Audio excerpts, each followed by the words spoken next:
The Boulder on the Hill. Once upon a time, there was a village built at the base of a large hill. Near the top of the hill stood a huge boulder, which looked as though it would come crashing down the hill and into the village at any time.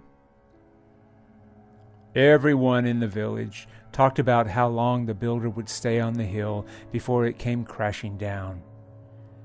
Anyone who walked the main road in front of the hill would glance up at the boulder and unconsciously quicken his pace. For all that, the villagers didn't realize the boulder had no intention of ever crashing down the hill into the village. In fact, the boulder rather liked its vantage point on top of the hill and the excellent view it gave of the whole town. When anything exciting happened, the boulder would be able to see the whole thing.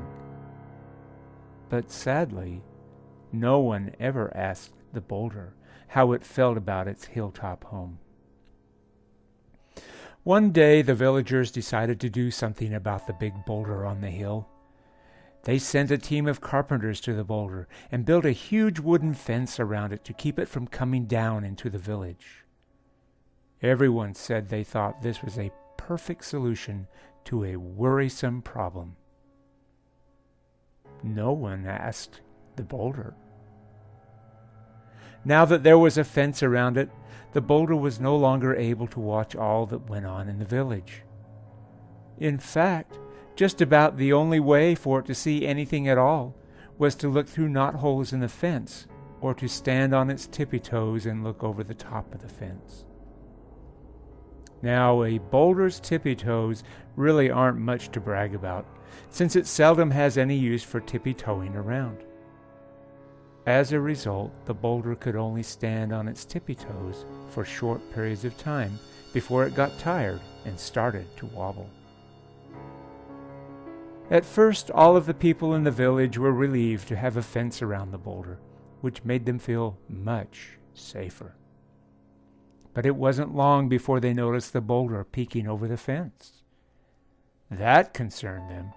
Would the fence be strong enough to hold the boulder when it fell, they wondered? For everyone knew the boulder was bound to roll down the hill eventually. Still, no one asked the boulder. So the villagers sent some men with shovels and wheelbarrows up the hill to the boulder.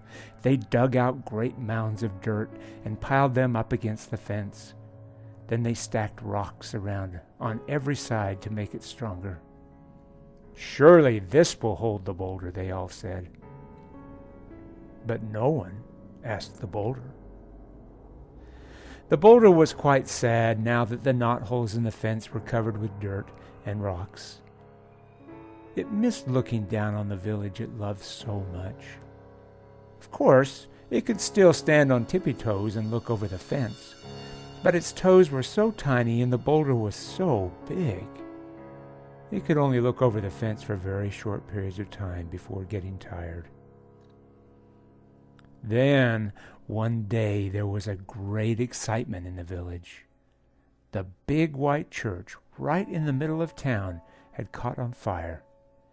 Bells clanged and sirens screamed as people and firemen rushed to put out the blaze. The flames shot high into the air and smoke billowed into the sky. As soon as it saw the smoke billowing into the sky, the boulder knew something really interesting was going on down in the village. It got on its tippy toes to look over the fence, but could only see the steeple of the church. So it found a rock to stand on and very carefully climbed on top of it so it could see all of the excitement going on below.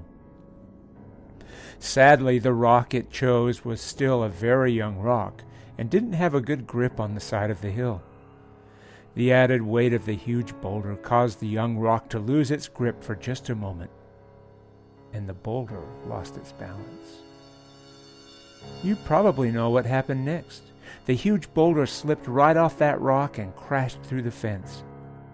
It tried to stop itself, but its poor little tippy toes were so worn out from trying to peek over the fence, they didn't have any strength left to hold onto the hill. The boulder picked up speed as it tumbled down the hill. It jumped the highway and headed straight for the mayor's house, which it hit dead on and smashed the poor dwelling to kindling. There it came to rest. Luckily, no one was home, for they were all out watching the fire at the church. No one tried to move the boulder after that, and the mayor built himself a new house. They even made something of a monument out of the boulder. For generations, the town people talked about how the village had survived the day of the fire and of the rolling stone. The boulder liked its new home because now it could see much more of what went on inside the village. The villagers made a sign and placed it near the boulder that read, "Behold, this is the boulder we knew would fall." The people were proud of their sign. No one asked the boulder, but he kind of liked it too.